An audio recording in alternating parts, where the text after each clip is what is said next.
In our next episode of Grow, we follow the journey of Caitlin Uittenbosch. Originally, her dreams were to become a classical guitarist, which she achieved after overcoming some obstacles. Everyone in my life was wanting me to get in. There was so much support around me. And my mum called me and she said, I've got a letter in the mail from University of Queensland. Unfortunately, you're not accepted. And you couldn't believe it. You found that after all these years of striving for something, it wasn't you. Mum and Dad have both always said to me, you work for the rest of your life. If you're passionate about something, that's when you know you should be doing that as a career. Who shows us how her journey into real estate was quite accidental. My dad's a really talented carpenter. I'd have a sick day from school and would go to work with Dad and sit in the car and I'd walk around with his nail bag and hammer something in. So I had the best time just watching him build houses. So that was a real natural choice for me and I just never looked back once I got into the design field. Eventually, she found her real passion and calling in real estate. I just look at real estate as so many opportunities that not handed to you. You have to work for it. The market's always changing, so you're always adjusting to that. All these people that I'm surrounded with every day, I just feel like if they can do it, that's something that I can achieve to do as well. I'm very thrilled to invite beautiful Caitlin Uittenbosch to the stage this morning. Caitlin, thank you so much for joining us. So I just want to let everyone know a little bit about Caitlin. So many of you may not know, but Caitlin, who's actually seen the Qantas ads with the Australian youth choir singing I Still Call Australia Home. So Caitlin is a very talented musician. She's a classical guitarist and she also represented the Australian youth choir in her younger years, and which is a wonderful achievement. And very early on in life, Caitlin grew up, very happy home, really happy family. She's a very diligent, studious, creative student. She spent many hours practicing the guitar and many hours singing. And Caitlin, you had one dream in life, and that was to go to the be accepted into the Conservatorium of Music. But things don't always go as planned. So tell us a little bit about your journey and how life changed for you when you left school. Yeah, so it was University of Queensland. My goal all throughout high school was to go and do Bachelor of Music at University of Queensland. And that was a whole process in itself. It wasn't just getting an OP score and getting in. It was a matter of, being a certain performer and passing all the theory exams and having interviews. So pretty much all of grade 12, I was practicing guitar, doing extra guitar lessons. Lunch breaks was in the guitar room by myself playing guitar. Everything was guitar. So pretty much in grade 12 in October, I had to do a 5-minute solo performance in front of 4 panellists at UQ, do a theory exam and an interview. And so that was just sort of all I was working towards was that, and to get in and do music. That was pretty much all of high school was music nerd. So complete pressure, and your big moment came. And tell us a little bit about what happened. So to go into detail, actually, I was most nervous about the performance side of things. I was up against anyone in Australia or Queensland that wanted to get in. They were only accepting 3 guitarists into this cohort. So I actually, looking back, I didn't consider the odds of me getting in. I just thought I'll get in. And I was, most nervous about the performance. I did quite well in that. I passed the theory exam and I got to the interview and they sat down and they had all my grade 12 marks out in front of me. A+ in music, A+ in music extension, A+ in art, and D+ in maths. And they said to me, what's going on here? And I was like, well, obviously my strengths are in music. It says Bachelor of Music above me. That's why I'm here today. That was all they really asked me. And then about 2 weeks later, I was actually at my guitar teacher's house preparing for a concert. I was part of quite a few guitar ensembles as well. And my mum called me and she said, I've got a letter in the mail from University of Queensland. And so she opened it, I put her on speaker, and I could just tell in her voice. She read everyone in my life was wanting me to get in. There was so much support around me, and I could just tell in her voice that I didn't get in. And she read the first line, unfortunately, you're not accepted. And I was shattered. I was 16. I was the youngest in my grade at school. So I think I wasn't going to parties or anything. So I just had my whole mindset towards getting in and I didn't get in. So I can't even begin to imagine how that day must have been for you. How did you pick yourself up from that, and what did you decide to do? Well, I think that night I had a rehearsal or a concert, so I was back on the guitar that night and I was not enjoying playing it that day. But for me, guitar was always a passion and music and everything. So I think being so young, I just didn't have another option. So I did a year at Griffith University doing an arts course. So I had some credit points there. It was a bit easier to transition after that. And then I eventually got in year 2 of uni. So I eventually got in. So I just didn't give up. I just said, there's no other options. I'll just get in. So this is where Caitlin's journey takes an amazing turn. So for all of her life, she thought this was exactly where she wanted to be, classical guitarist. She got into university and you couldn't believe it. You found that after all these years of striving for something, it wasn't you. So what did you do? I know, it was actually I found it really embarrassing because I had such a big support network of all these music teachers that taught me throughout the years, my family, all my friends, and I did it for about 4 to 6 months. I did music and some psychology subjects. I was tossing up if I did high school music teaching or music therapy, and I hated the course. I got in and it was just, I hated it. I was going home crying, and I think because I had such a strong passion for music, I never thought about that I'd be doing that for the rest of my life potentially. So Mum and Dad have both always said to me, you work for the rest of your life. If you're passionate about something, that's when you should be doing that as a career. So I deferred uni, took 6 months off, and that was probably one of the best times of my life, just to reset and work out what I wanted to do. I think that's really such an important point. And again, credit to your parents that they were so supportive of you. They never pushed you to stay into something where you didn't want to stay. And I think, they recognise that your happiness comes before everything else.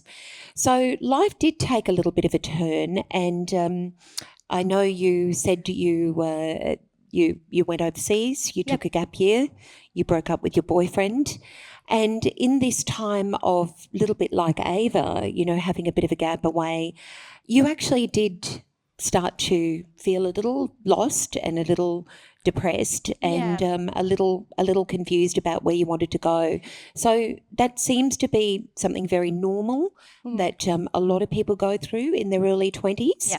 So, and I think it's important to normalise that this is a very real feeling.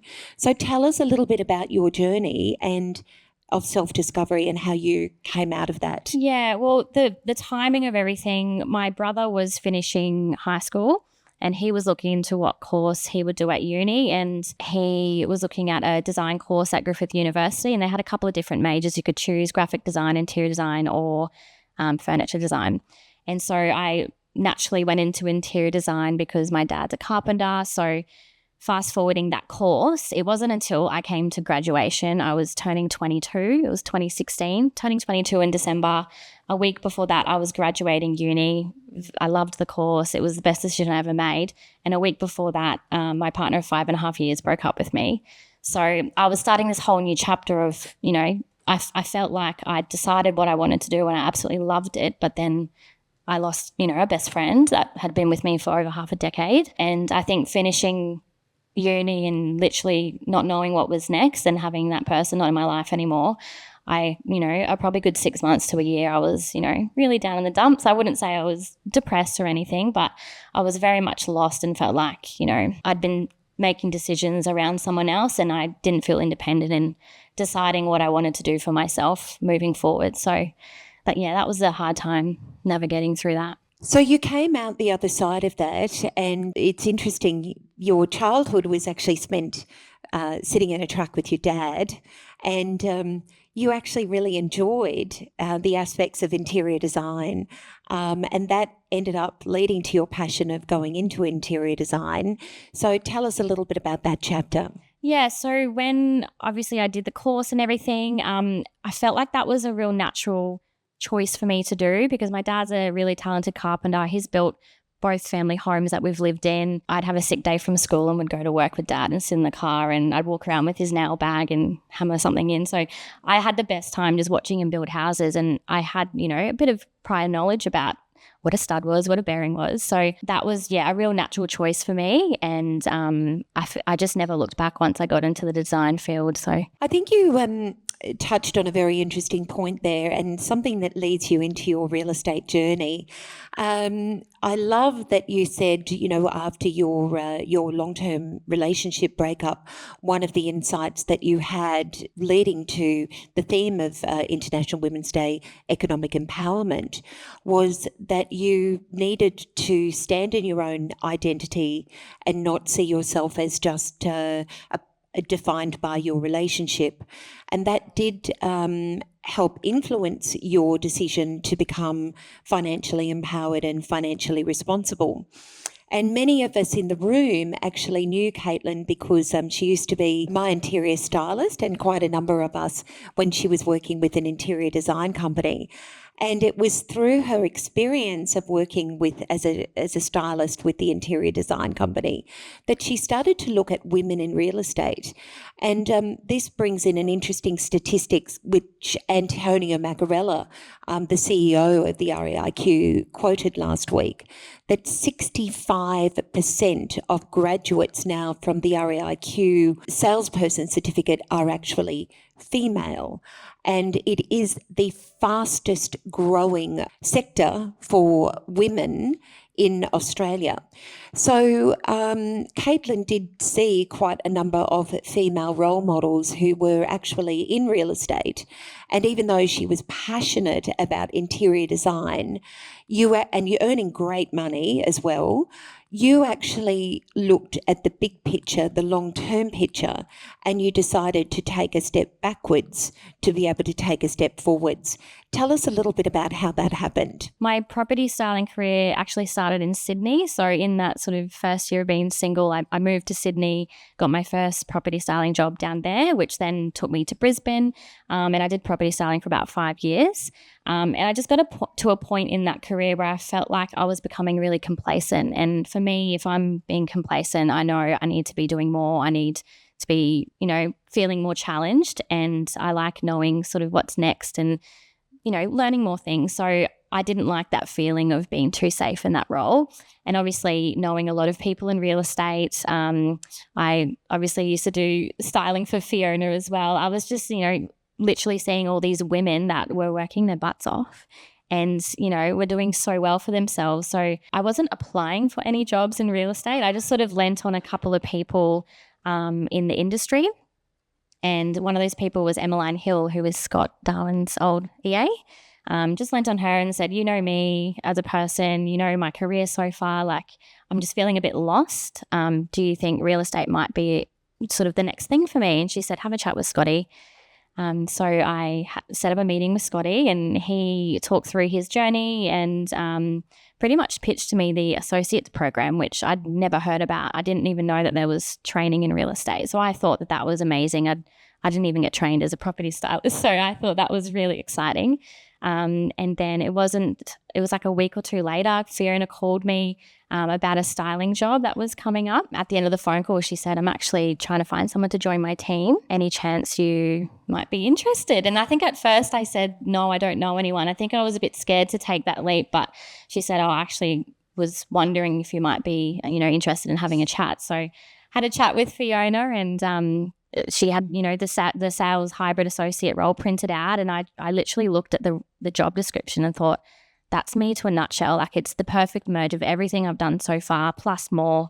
I can just, take that leap and do that next thing. And I feel like with such a big group, I just have so much, training and support. So I very quickly made that decision and best thing I ever did. So on the point today of women being empowered financially and taking care and having responsibility for themselves, for their future, you were chatting to me that one of the things that inspired you most about a career in real estate was that it gives you the ability to have an untapped income.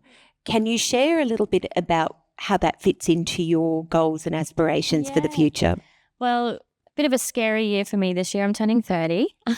So I think just, looking forward to the future, I I just look at real estate as so many opportunities that not handed to you. You have to work for it, but there's just so many more opportunities. There's been no other field of work or anything that I feel like you can keep learning more and do more. And, the market's always changing, so you're always adjusting to that. But, especially working with someone that's a mum and is a wife, and, Robin and Alicia, all these people that I'm surrounded with every day that are working mums, I just feel like if they can do it, that's something that I can achieve to do as well, in the future. And finally, for all of the women in the room here, what is the message that you would like to leave with them today to encourage and inspire them for International Women's Day? I have had a very fortunate life, and I've always had a beautiful family, friends. I've got a beautiful partner, Zach, who's supporting me on this real estate journey. But in work and everything, I think it's just about surrounding yourself with people that are there for you and support you and want you to grow. So I think if you've got that network around you, you're only destined to do well. Thank you so much, Caitlin. We wish you every continued success.